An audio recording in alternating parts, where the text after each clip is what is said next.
उषा के 2 बेटे थे, ऋषभ और सुनील। ऋषभ उसका सौतेला बेटा था।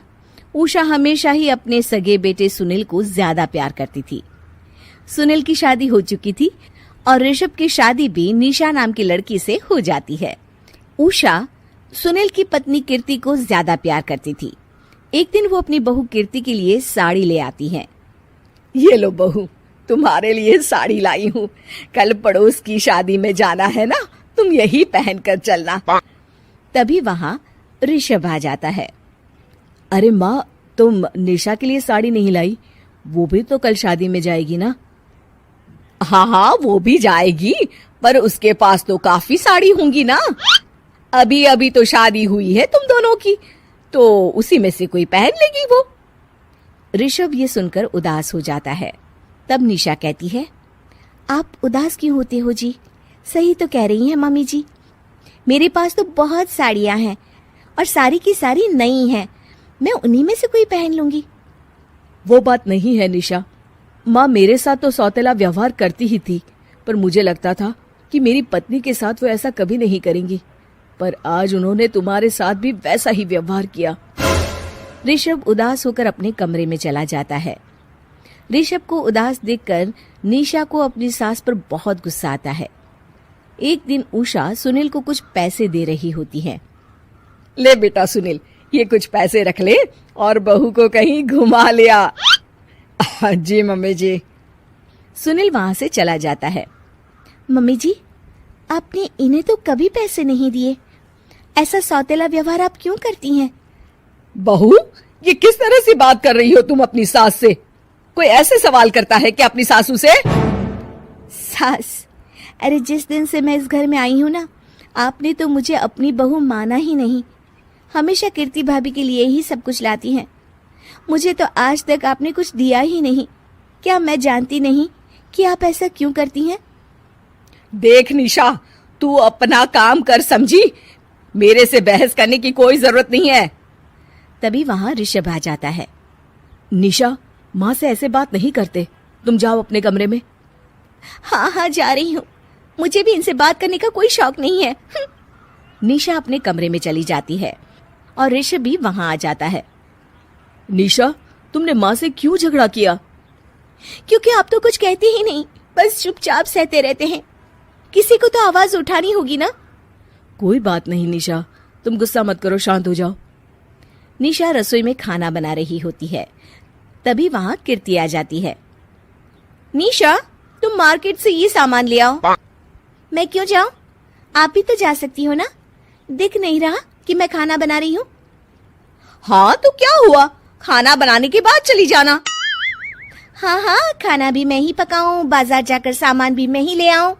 खुद तो कुछ करोगी नहीं, है ना? ओहो, जुबान तो देखो कैसे चल रही है। सुनो, तुम अभी आई हो इस घर में, तमीज में रहो, वरना सासू माँ से कहकर मायके भिजवा दूंगी तुम्हें। हाँ। ओह, हाथ लगाकर दिखाओ मुझे, देख लूंगी। बहुत मनमानी हो गई तुम दोनों की, समझी? निशा लिस्ट कीर्ति के ऊपर फेंक देती है। कीर्ति निशा को मारने आती है तो निशा उसका हाथ मोड़ देती है। मर गई रे, छोड़ मेरा हाथ। आज के बाद मुझसे कोई बदतमीजी की तो अच्छा नहीं होगा। कीर्ति रोते हुए अपने कमरे में चली जाती है। उस निशा चुड़ैल ने मेरा हाथ मोड़ दिया, मुझे नहीं रहना इस घर में। अरे कैसी बेकार की बातें कर रही हो। अरे निकालना ही है तो ऋषभ और निशा को निकालेंगे। नहीं, मुझे अलग घर चाहिए।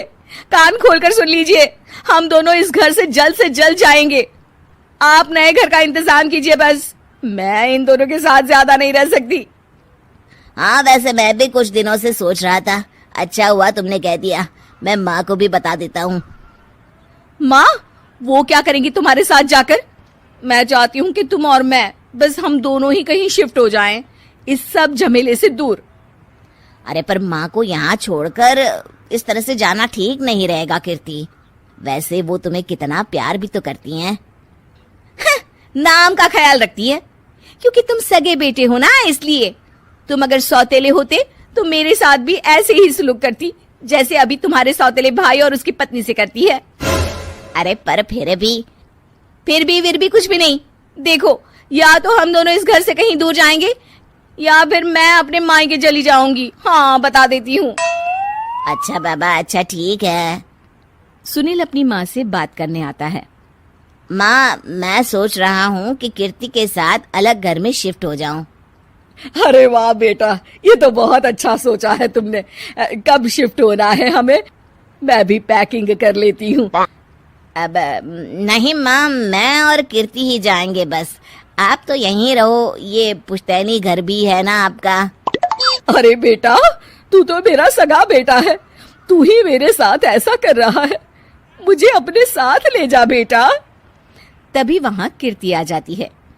अरे माँ, आपको पता भी है कि किराए के घर में कितना खर्चा होता है, और अगर आपको भी लेकर गए तो और खर्चा होगा। आप तो बस यहीं रहो इसी घर में। कोई बात नहीं सुनील, तुम लोग चले जाओ, माँ यहीं रहेंगी हमारे साथ। हम माँ का ख्याल रखेंगे, तुम लोग अपनी गृहस्थी संभालो। निशा को ये देखकर बहुत खुशी होती है। वो मन ही मन सोचती है, अब आया ना ऊंट पहाड़ के नीचे। अब मम्मी जी को पता चलेगा, बड़ा सगा और सौतेला करती रहती थी। सगा बेटा तो जा रहा है छोड़कर, अब आएगी इन्हें अकल, और नहीं आई तो मैं अल्लाह कर रहूंगी। निशा अपनी सास को कैसे अपने सौतेले बेटे से मिलाएगी, जानने के लिए देखिए सौतेली माँ पार्ट 2। उषा का सगा बेटा सुनील और बहू कीर्ति उन्हें उनके सौतेले बेटे के साथ छोड़कर जा रहे होते हैं।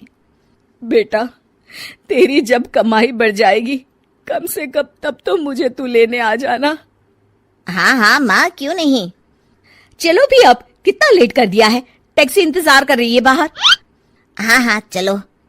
सुनील और कीर्ति चले जाते हैं और उषा उन्हें जाता हुआ देख उदास हो जाती है। तभी वहां निशा आ जाती है। अपनी सास को उदास देख निशा उनके पास जाती है। क्या हुआ मम्मी जी, आप तो बहुत सगा बेटा करती थी। आपके सगे बेटे ने तो आपको छोड़ दिया और चले गए अपनी अलग गृहस्थी बसाने। देख बहू, मेरे बेटे को कुछ भी कहने की जरूरत नहीं है। मुझे यकीन है कि जब उसकी तनख्वाह बढ़ जाएगी तो वो मुझे लेने जरूर आ जाएगा। हाँ, ये भी देख लेंगे कि वो लोग आपको वापस लेने आते हैं या नहीं। तब तक तो आप भी यहीं हो और मैं भी। उषा अपने बेटे के ना होने से बहुत ही उदास रहने लगती है। उन्होंने खाना खाना भी छोड़ दिया। सुनिए जी, मम्मी जी ने आज भी कुछ नहीं खाया। जब भी खाने के बारे में पूछती हूँ तो कह देती हैं भूख नहीं है, और अपने कमरे में ही बैठी रहती हैं। ये सुनकर ऋषभ अपनी माँ के पास खाना लेकर जाता है। माँ, सुनील बेटा आ गया तू? ओह, तू है। माँ, मैं खाना लाया हूँ, खा लीजिए प्लीज। आप ऐसे भूखी रहेंगी तो बीमार पड़ जाएंगी। मुझे भूख नहीं है, ले जा तू खाना। ठीक है, फिर जब तक आप नहीं खाएंगी मैं भी नहीं जाने वाला यहाँ से। अरे तू क्यों जिद करता है? कहा ना मुझे भूख नहीं है। अरे मम्मी जी, आप खा भी लीजिए ना, ये कितने प्यार से आपको खिला रहे हैं, उसकी तो कदर कर लीजिए कम से कम। अरे तू क्यों बीच में हमेशा अपनी टांग अड़ाती है? ठीक है, लाओ दे दो। कम से कम खाने के बाद तुम दोनों तो इस कमरे से जाओगे। उषा खाना खा लेती है और ऋषभ और निशा ये देखकर खुश हो जाते हैं। चलो, कम से कम माँ ने खाना तो खा लिया। उषा एक दिन सुनील को फोन मिलाती है। हेलो बेटा सुनील, तू घर मिलने आ जाना बहू को लेकर। कितने दिन हो गए, बहुत मन कर रहा है मेरा। हाँ हाँ ठीक है माँ, ऑफिस में बहुत काम है, टाइम मिला तो आ जाऊंगा। सुनील फोन काट देता है। हेलो सुनील बेटा। सुनील की बात सुनकर उषा उदास हो जाती है। तभी वहां ऋषभ आ जाता है। माँ, ये देखो, मैं जलेबी लाया हूं तुम्हारे लिए, तुम्हें बहुत पसंद है ना? उषा जलेबी देखकर बहुत खुश हो जाती है। अरे वाह, जलेबी ला दे। उषा जलेबियां खा रही होती है और ऋषभ अपने कमरे में चला जाता है। देखा मम्मी जी, आपका ये कितना ख्याल रखते हैं, और प्यार सगे और सौतेले से नहीं आका जा सकता। आपको उदास देखकर ये आपके लिए तुरंत जलेबी ले आए, यही तो प्यार होता है। ये कहकर निशा वहां से चली जाती है और उषा